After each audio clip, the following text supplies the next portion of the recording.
Hi, this recording is for the Lisa Balinski case.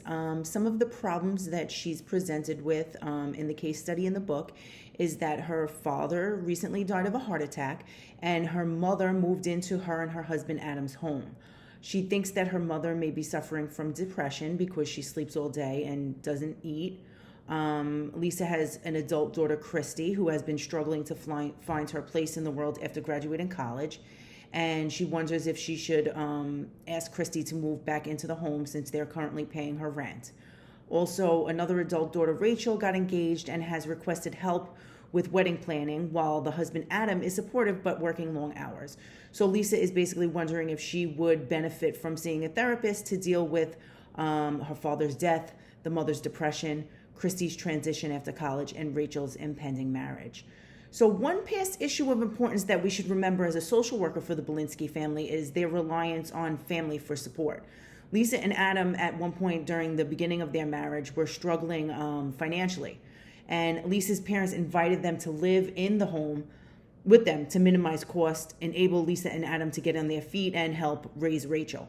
Adam's parents were also helpful throughout their marriage. So since Lisa received help from her parents in the time of need, it's important to her that she return the favor by caring for her mother after her father's death. It's also important for her to be present in Christy's life while she struggles to transition after college, since her parents were there for her when she was struggling.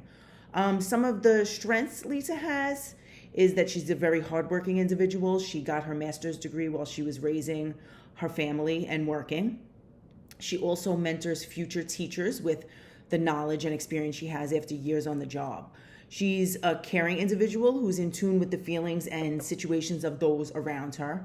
Lisa cared for Adam after his accident. He had gotten into a car accident and took in her mother after her father's death and is helping both of her daughters during their transition in their lives. Lisa also has a good awareness of her own limitations and strengths. She struggled in being a new mom and sought support from her husband and mother.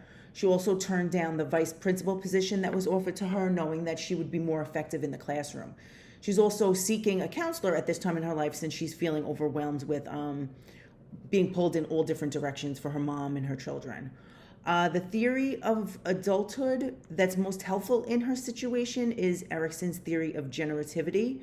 Generativity is the ability to put aside personal concerns to care for the younger and older generation. So Lisa's doing this as she cares for her possibly depressed mother and her daughter, who is struggling to find direction after college.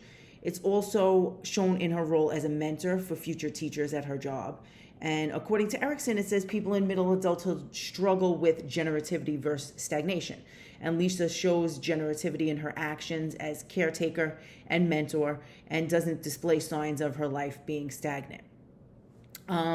Lisa's protective factors are she has a loving relationship with her family of origin and emotional and instrumental support throughout her life from her family. Lisa continued her education during adulthood, is engaged with the world through her mentoring of young teachers, and which gives her a sense of purpose. Lisa also seems to have healthy emotion regulation and is altruistic. The only real risk factor that I see in her case is that she was married at a young age to Adam. Her relationship with family members has changed over time. She's part of what they call the sandwich generation, which is a group of middle-aged adults who are caring for both their aging parents and their own children. I also happen to be a part of this group since I'm helping my parents in their declining health and raising my 14-year-old son. So it is a struggle to switch roles with parents and go from them taking care of you your whole life to now you taking care of them. There could be some resistance from parents, which could be difficult. And it's also hard to find time to care for parents, children, and significant others, and yourself.